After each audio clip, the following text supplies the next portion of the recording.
Quick little video for all you M119 fans. This car was brought to me.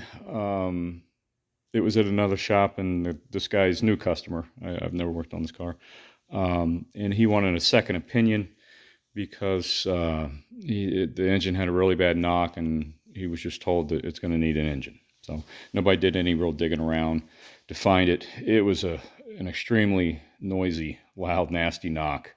But I'm kind of familiar with this, so I told him to just go ahead and send it over, and we take a look at it and figure out what's going on. He said he was just driving it and started knocking. So had plenty of oil in it, no recent service or anything. So he just wanted a second opinion before he put an engine in this. But this is, I've seen this more than once. And the best way to identify this particular issue is, one, it's a horrendous knock. And it'll just come out right out of the blue. Engine's running fine. All of a sudden, it just starts hammering. And one of the things you'll notice is you'll be able to actually feel it. You'll be able to, like on this bracket here, you can feel, and on the front cover, if you put your hand here and you really feel that knock, it's likely going to be this scenario, and it kind of tells you too that it's in the front of the engine here. But the only way to know for sure is to dig into it. So first thing I did was just pull off the valve covers, and then you can kind of check your rails. I think several of you know where I'm going with this, but this is a little bit different. These are kind of common to brake rails, but this particular knock scenario is with one particular rail that fails, and it'd be this one here. So this little guy here, the bottom breaks off, and kind of like the old M117 engines, when it breaks off, the chain will suck it right into that center sprocket.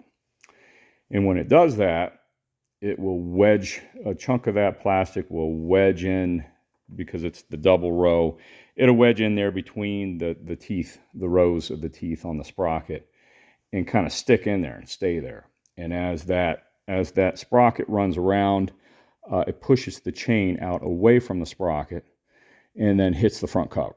So there's not much clearance there where that chain runs through on the bottom of that sprocket.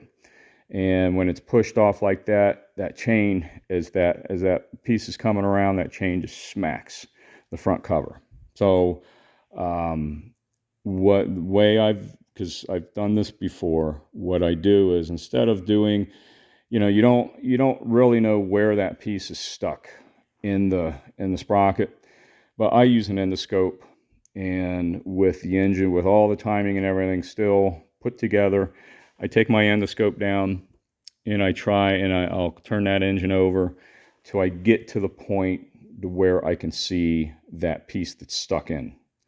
So once I get to that point where I know that the piece is here and accessible, because if it's on the other side, once you get all this apart, you really don't want to have to keep turning the engine over to find it.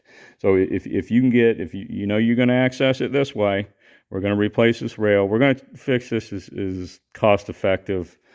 I gave him the option, let's do the rails, because if this one's brittle, the rest of them are brittle. He just wants to get it fixed as cheap as he can. I said, well, we can remove that, and then we can put the rail in it, and then the rest of it's all on you, because obviously all the other stuff's brittle.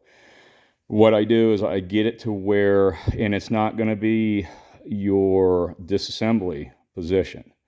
So, the 45 degrees, I think it was, and then, you set your pins for your camshafts. You're not going to be able to do that because, again, you don't know where that piece is. So I rotate the engine until that piece is where I can see it with my endoscope. I then lock that side, and I just use a piece of wood because it's going to be taut on the driven side down to the crank. So I lock this side so none of the camshafts can jump time. And then I do the same down here. And I go ahead and remove the tensioner, and then I turn this camshaft. That way all the tensioning rail is all the way down. It gives me all the slack here that I can get. I paint mark my timing on both of them, and then I disassemble it at that point, because even with this chain completely loose, you cannot turn that center sprocket. There's the chain won't come down off of the sprocket to keep turning it. So as you can see, you want to disassemble it where you know that piece is. Now, what I will do is I will reassemble it and I'll roll it around and make sure I don't have another one. I don't have two pieces.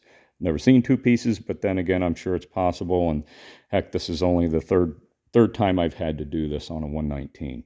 So it's entirely possible, but I would say not likely. So I did remove the piece. You can get down right in there. See if you can see that center sprocket. Yep, it's that guy there, you know, right there. And that's, you know, I put my blue towel down in there and picked the piece out. Now, the reason you're going to want to get in there with a lot of space is there's a shelf back here, and all of this was sitting on that shelf. So if you don't remove that, you know, you go to hit the brakes or whatever, and all those pieces are going to come out, and it's just going to happen again. So you want to remove all this stuff. Ideally, you'd want to drop subpan and get those pieces out as well. I think they're, you know, once they're down there, they're really not that critical. The way the oil pump pickup is designed, none of that's really going to go anywhere. It's just going to kind of float around down there.